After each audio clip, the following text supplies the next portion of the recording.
C'era una promessa che Irene aveva fatto a sua madre quando arrivarono lì, nel profondo sud d'Italia: non mostrare mai a nessuno chi fosse veramente. A scuola era un fantasma, l'ombra silenziosa che tutti preferivano ignorare. Ciao, sono Rossana e oggi ti racconto la storia di quella che chiamavano l'ultima arrivata. Quello che non sapevano è che quella promessa, stretta nel suo pugno come sabbia, stava per essere infranta, e non per lei, ma per qualcosa di molto più grande. Ennesimo trasloco. Questa volta un paesino di case bianche, di quelli che sembrano bruciati dal sole, per sua madre un nuovo lavoro da infermiera. Per lei l'ennesima scuola, l'ennesimo banco vuoto in una classe di sconosciuti. La palestra del paese era piccola, ma aveva dei sacchi pesanti e un angolo dove poteva allenarsi da sola, all'alba, prima che il mondo si svegliasse. Era il suo unico santuario.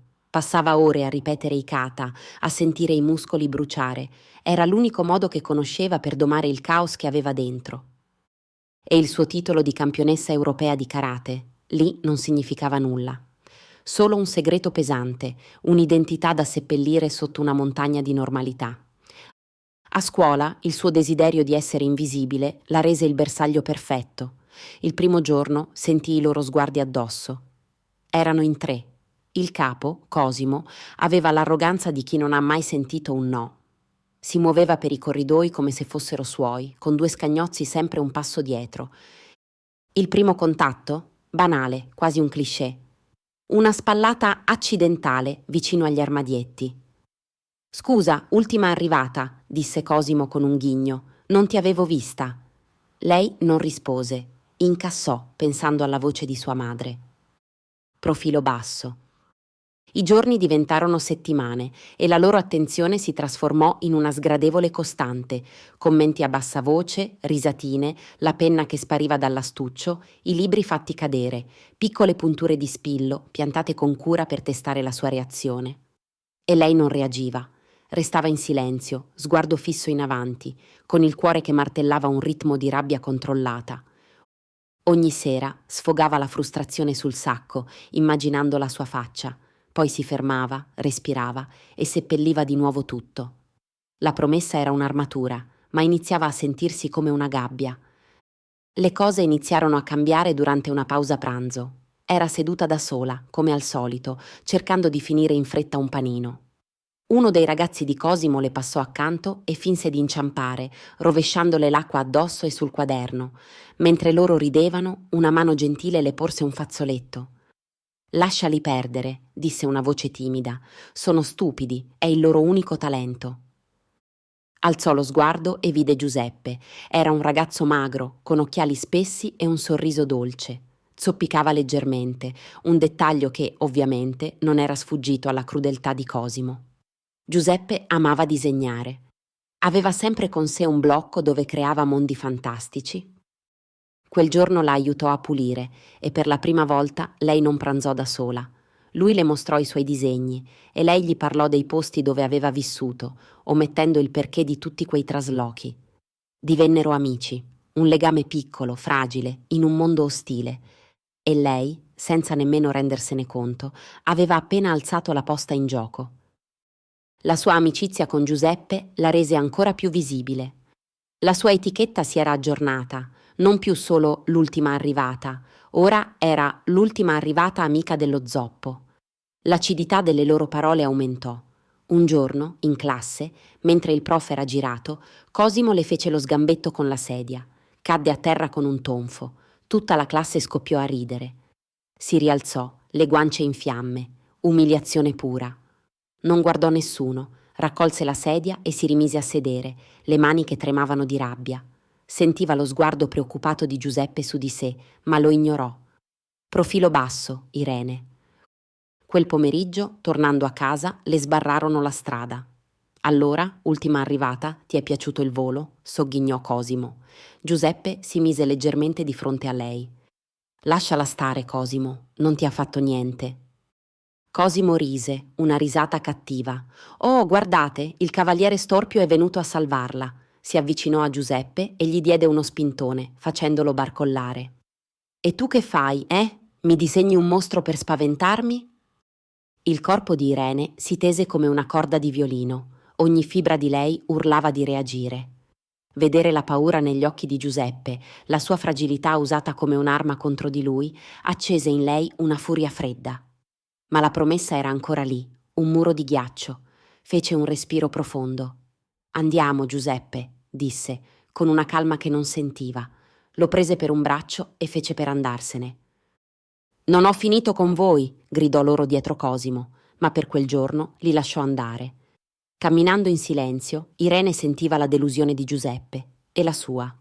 Si sentiva una codarda e quella sera il sacco da box pagò per la sua frustrazione. Stava tenendo fede a una promessa, ma tradendo il suo unico amico e se stessa. L'attacco successivo fu più crudele. Irene aveva un piccolo quaderno, un regalo di suo padre. Dentro c'erano i suoi pensieri, i suoi ricordi, le uniche radici che aveva. Lo teneva sempre nello zaino. Un giorno, tornando in classe, lo trovò sul banco, aperto. Le pagine erano state strappate, scarabocchiate con insulti. Il mondo si fermò. Il respiro bloccato in gola. Non era un quaderno, erano i suoi ricordi, la sua storia, profanati. Sentì le lacrime arrivare, ma le ricacciò indietro. In quel momento Giuseppe si alzò in piedi. La voce gli tremava, ma era ferma. Sei un verme, Cosimo, solo un verme. Cosimo si girò lentamente. Cosa hai detto? Ho detto che sei un vigliacco, ripeté Giuseppe facendo un passo avanti. Te la prendi con lei perché è nuova, con me perché pensi che io sia debole, ma il più debole di tutti, qui, sei tu. La reazione di Cosimo fu istantanea. Attraversò l'aula e afferrò Giuseppe per il colletto, sbattendolo contro il muro. Ripetilo se hai il coraggio, sibilò. In quel preciso istante rientrò il professore. La scena si congelò. Cosimo lasciò andare Giuseppe con uno spintone, mormorando «Sei fortunato». L'insegnante non si accorse di nulla.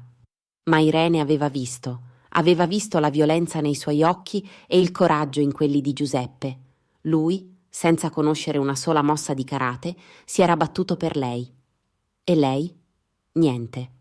Quella notte non chiuse occhio. La promessa di sua madre non era più un'armatura, era una catena, e sentiva che stava per spezzarsi. Il giorno dopo, il cielo di un azzurro quasi violento, l'aria pesante. Irene e Giuseppe erano seduti su una panchina nel cortile della scuola durante l'intervallo. Lui stava disegnando un drago. Lei era silenziosa, ancora scossa. Cosimo e i suoi due satelliti si avvicinarono, con il solito ghigno. «Ma guarda chi c'è», disse Cosimo. «L'ultima arrivata è il suo amichetto artista». Giuseppe chiuse il blocco, istintivamente. «Cosa vuoi ancora da noi, Cosimo?» Lui lo ignorò, puntando gli occhi sul blocco da disegno. «Fammi vedere cosa scarabocchi». Allungò una mano, ma Giuseppe lo strinse più forte. «Non toccare, è mio». Con un gesto violento, Cosimo glielo strappò dalle mani. Iniziò a sfogliarlo con disprezzo. «Che roba da bambini! Giochi ancora con i draghi? Forse dovresti disegnarti delle gambe nuove». Ed ecco la frase, la scintilla che fece esplodere tutto. Il mondo intorno a Irene rallentò. Vide il viso di Giuseppe sbiancare, umiliato. Vide Cosimo strappare la pagina del drago, accartocciarla, gettarla a terra e calpestarla, macinandola nella polvere. «Questo è quello che penso della tua arte», disse Cosimo, spingendo Giuseppe.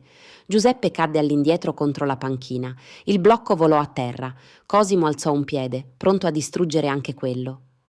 In quell'istante la promessa si spezzò, sbriciolata in 1000 pezzi, come vetro. La voce di sua madre ormai era sparita. C'era solo il viso ferito del suo amico e un'ondata di calma glaciale che la invase. Si alzò, lentamente. «Basta così, Cosimo». La sua voce era un sussurro, ma tagliò l'aria. Tutti si girarono. Cosimo si voltò sorpreso. «E tu chi saresti per darmi ordini? Torna a piangere sul tuo diario». «Ho detto di raccogliere quel foglio», ripeté lei facendo un passo avanti. «E di chiedere scusa a Giuseppe». Silenzio. Poi Cosimo scoppiò a ridere. «O se no che fai? Mi picchi con la borsetta». Si avvicinò, torreggiando su di lei. «Sei solo una ragazzina. Ora spostati, o la prossima a cadere sei tu». Le diede uno spintone sulla spalla. Non si mosse di 1 millimetro. I suoi piedi erano radici, il suo corpo granito. La sua spinta non ebbe alcun effetto. La sua risata si spense, sostituita da un'espressione confusa. Era il punto di non ritorno. La maschera dell'ultima arrivata era caduta. E stavano per vedere cosa c'era sotto. Nelle arti marziali insegnano che lo scontro fisico è l'ultima spiaggia, ma insegnano anche che c'è un momento in cui non puoi più tirarti indietro, non quando difendi te stesso, ma quando difendi chi non può farlo. Quello era il suo momento. Cosimo la guardò, l'incredulità che diventava rabbia. Ti ho detto di spostarti, gridò, caricando un pugno goffo, prevedibile. Pura forza bruta, senza controllo. Il tempo si dilatò. Vide il suo pugno viaggiare verso di lei al rallentatore. Non lo bloccò. Si abbassò, ruotando sul piede sinistro. Il suo pugno fischiò nell'aria, dove un attimo prima c'era la sua testa. Usò il suo stesso slancio contro di lui. La sua mano destra, a palmo aperto, colpì un punto di pressione sul suo braccio, sopra il gomito. Un colpo secco, preciso. Si sentì un pop e il suo braccio si piegò in modo strano. Lui urlò, più per lo shock che per il dolore. I suoi due amici rimasero paralizzati, con gli occhi sgranati. Poi si lanciarono verso di lei. Il primo cercò di afferrarla. Lei fece un passo di lato, gli prese il polso e lo proiettò a terra con una leva articolare. Cadde pesantemente, senza fiato, non ferito, solo immobilizzato. Il secondo era più cauto. Tentò un calcio basso, scomposto. Lei intercettò la sua caviglia con il proprio stinco e lo spinse sulla spalla. Perse l'equilibrio e finì seduto per terra, a fissarla terrorizzato. Era durato meno di 10 secondi. Si voltò di nuovo verso Cosimo. Lui si teneva il braccio, il viso pallido, gli occhi pieni di una paura che non gli aveva mai visto. L'arroganza era sparita. Nel cortile era calato un silenzio irreale. Decine di studenti li avevano circondati, molti con i cellulari alzati, ma Irene vedeva solo Cosimo. Fece un passo verso di lui. Lui indietreggiò. «Raccoglilo», disse lei, indicando il foglio di Giuseppe. Tremando, lui si chinò e raccolse la pagina. Gliela porse come se scottasse. Lei la prese e la diede a Giuseppe, che la guardava con un misto di shock e ammirazione. «Ora», continuò lei, con la stessa calma, «chiedigli scusa». Cosimo deglutì. Guardò Giuseppe, poi lei. La paura era più forte dell'orgoglio. Scusa», balbettò, senza guardarlo. «Guardalo mentre gli chiedi scusa», insistette lei. Lui alzò lo sguardo e i suoi occhi incontrarono quelli di Giuseppe. «Scusa», ripeté, e questa volta sembrava quasi sincero. Non disse altro, raccolse il blocco da disegno, lo spolverò e lo porse a Giuseppe. Poi lo prese per un braccio. «Andiamo», disse piano. Attraversarono la folla, che si aprì al loro passaggio in un silenzio surreale. Si lasciarono alle spalle i bulli, sconfitti, e un cortile pieno di testimoni. Quel video divenne virale in meno di un'ora. Irene si aspettava il peggio. Una sospensione, la ramanzina del preside, la solita telefonata a sua madre che la sgridava per la sua impulsività. Invece successe qualcosa di inaspettato. Fu convocata dal preside. Si sedette, pronta alla tempesta. Lui la guardò da sopra gli occhiali, poi le passò il suo telefono. Stava riproducendo il video. Quando finì, spense lo schermo. «La violenza non è mai la risposta, Irene», disse con voce grave. Il suo cuore sprofondò. «Tuttavia», continuò, «a volte è l'unica lingua che certe persone capiscono. Ho visto cos'è successo prima. Tu non hai iniziato quella lite, l'hai finita. E hai difeso qualcuno che non poteva difendersi da solo». Lei rimase in silenzio, sbalordita. «Questa scuola ha un problema di bullismo», ammise lui, con una stanchezza che non gli aveva mai visto. «Noi insegnanti proviamo a fare la nostra parte, ma non sempre basta. Quello che hai fatto, hai mostrato loro qualcosa, non solo forza, hai mostrato controllo, disciplina, hai mostrato che la vera forza non serve a opprimere, ma a proteggere». Fece una pausa. «Voglio farti una proposta. Invece di una punizione, ti andrebbe di tenere un corso di autodifesa pomeridiano per insegnare la disciplina, il rispetto, per insegnare ai più fragili come avere fiducia in se stessi». Uscì da quell'ufficio sentendosi leggera come non mai.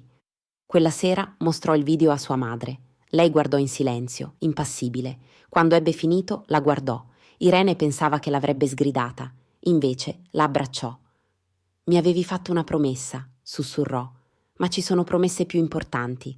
Hai protetto un amico, hai fatto la cosa giusta, sono orgogliosa di te. La settimana dopo tenne la sua prima lezione nella palestra della scuola. C'erano tantissimi ragazzi, c'era Giuseppe in prima fila che sorrideva. E in un angolo, da soli, c'erano anche Cosimo e i suoi due amici. Non dissero una parola, ascoltarono soltanto. Forse, per la prima volta, erano lì per imparare. Non la chiamano più l'ultima arrivata, ora la chiamano per nome. Irene. Capì che la vera forza non è nascondere chi sei, ma usare ciò che sei per rendere il mondo un posto un po' più giusto.